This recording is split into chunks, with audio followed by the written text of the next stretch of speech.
Hello guys, welcome back to my channel. We're talking about If Loving Was Wrong season finale. Oh my god. Okay, most of the reaction of the season finale was very negative. People didn't like the way it ended.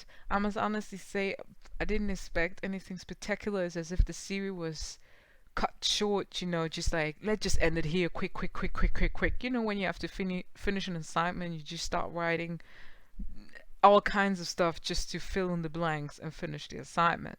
And that's something I felt with this series here.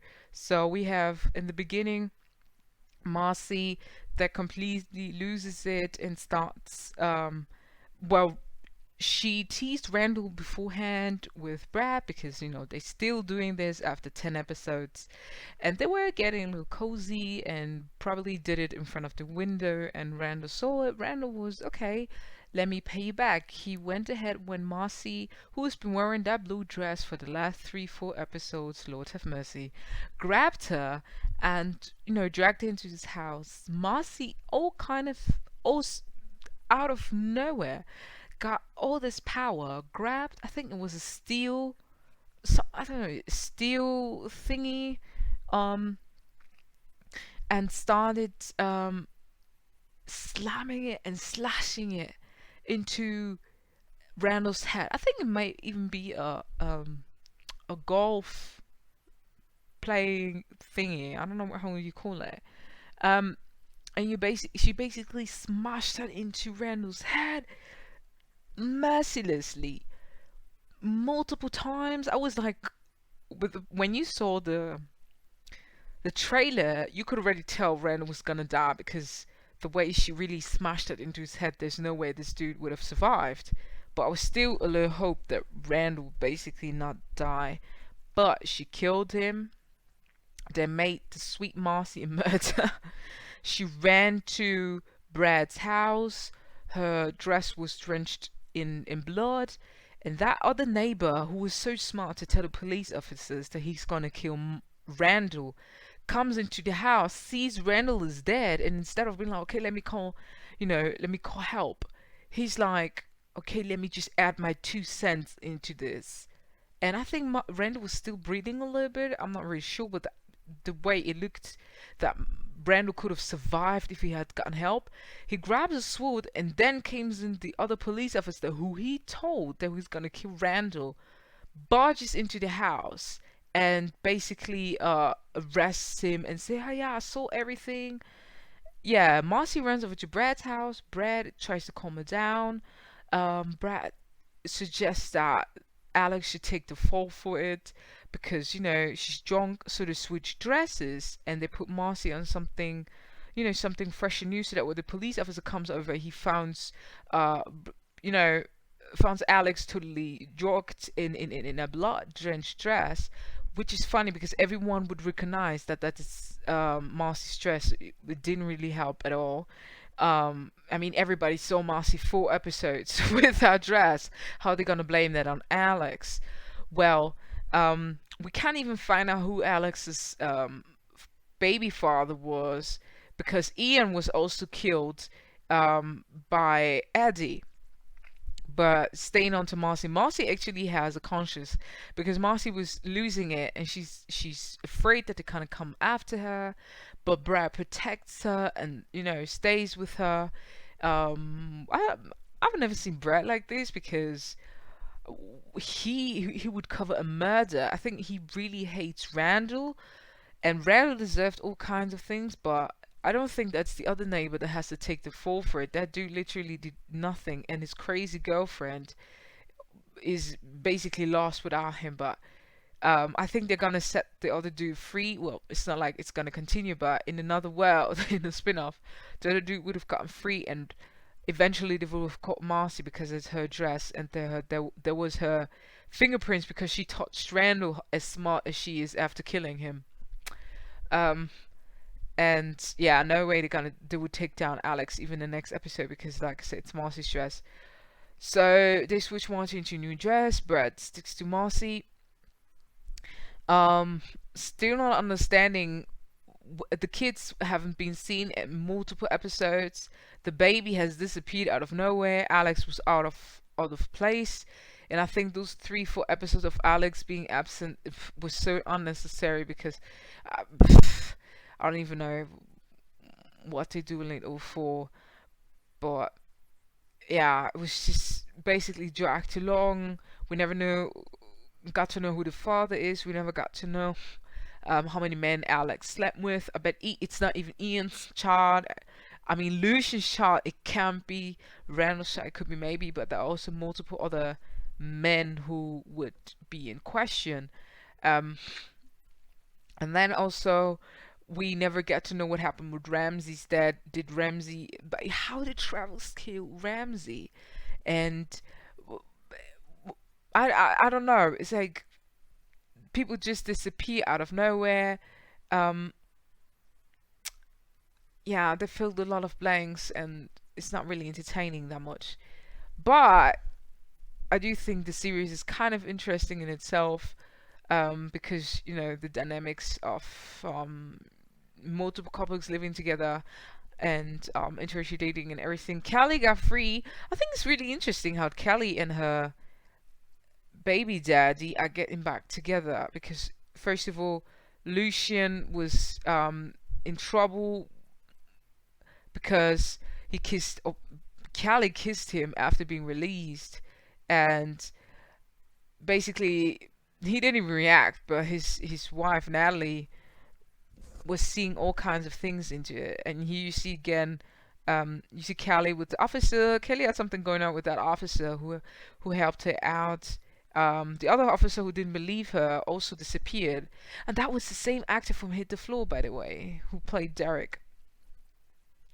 Um, but yeah, I think on all of the drama, the funniest thing is Callie, who was so long in jail, came out, and her baby father, who went to jail for her, she actually apologized. I think that dude has such a great character in that series. He's such a friendly dude.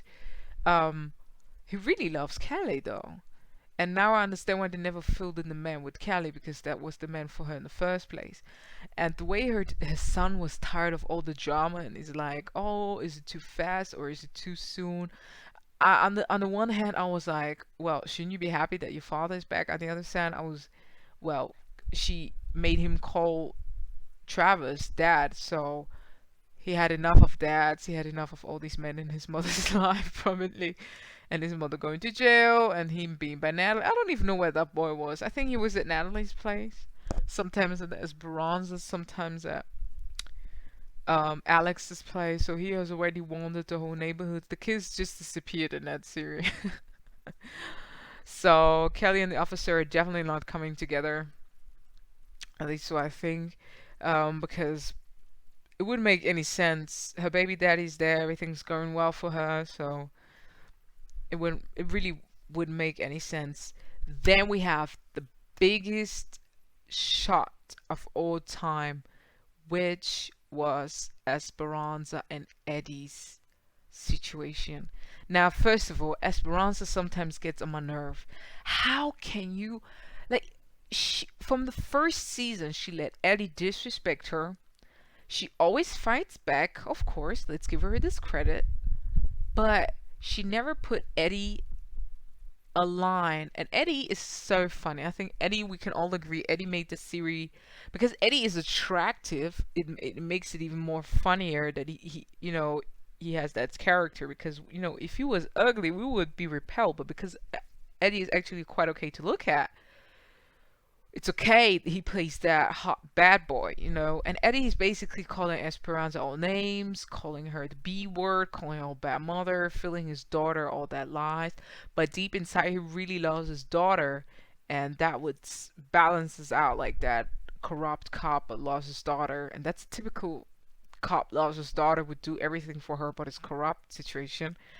So we already know I think the information that was leaked from Larry was not by Eddie, but by Ian, because he worked with Lucian, and Ian has a consciousness and didn't want Kelly to rot in jail, so I think he gave it over to that young lawyer so that it didn't, it wouldn't look as if he gave the information. So Eddie gets money from what's his name again, Larry, and Larry wants the money back. And basically Larry made, caused people to kidnap his daughter. Esperanza has no idea whatsoever. I don't understand Esperanza in the first place because she has Steve. He's FBI. He's like I said, he's fit, attractive. She's still not happy. I think she's so used to that dysfunctional thing that she's it's, for her a happy relationship maybe seems too comforting, because I mean Steve was there to calm her down and she keeps pushing away. It's my daughter, you don't understand it, you don't have children. But it's always her and Eddie. So Esperanza had enough. She goes crazy. Everybody's trying to calm her down. Natalie is there as a friend for emotional support. Um, they look for that girl. They look for that girl. Meanwhile, Eddie's over there going to the hospital, killing Larry. Larry in the forehand already said to his wife, I want a bloodbath, I want Eddie to be killed, and I want the daughter to die. Funny wise, Eddie did die, but not out of his people's hand, because um, Eddie kills Ian because he thinks Ian knows it and basically leaves him with the taser, and Ian dies. Well, Ian only died. Ian is the good guy, but Ian was just, trapped in the wrong with the wrong people, basically Larry. And Ian was there when Eddie took money, so Eddie figured out, okay, Ian is into that, even though Ian was completely innocent, trying to help Eddie find his daughter. Eddie didn't care. He killed everybody. His daughter got killed. He comes to the house, cries, and is like, he saw his daughter, um, and basically tells, okay, she's dead. Now everybody's wondering, okay, is the girl alive? But as soon that announcement comes and Eddie cries, you already know, okay, the girl's dead. So Mika's dead. Mika's gone. She was found in a dumpster, which was extra to put one on Eddie's head. I think Larry's wife, went full blown after seeing her husband dead. Probably was like, put that girl in the dumpster.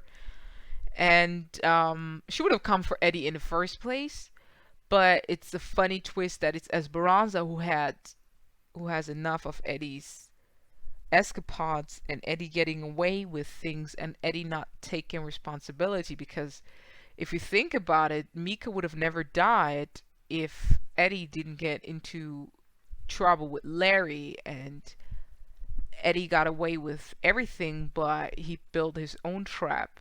So he calls Esperanza all kinds of name, insults her, tells her she's responsible, doing reverse psychology, and then Esperanza had enough, pulls out the gun and says, oh, let me see a picture, pulls out a gun out of nowhere and shoots Eddie, and Steve's reaction is basically so funny. He's just standing there, Lucian is holding Natalie, tell her to put the gun down, and then lights out, series is over. I think it's a sad way of how the series ends, because it was a really good one. In the beginning, especially season 1 and 2, it got really interesting. They could have worked on it more, but yeah, let me know in the comments, guys, how you think the season finale was for you and what you would have done in a different way. Thank you for listening. Bye bye.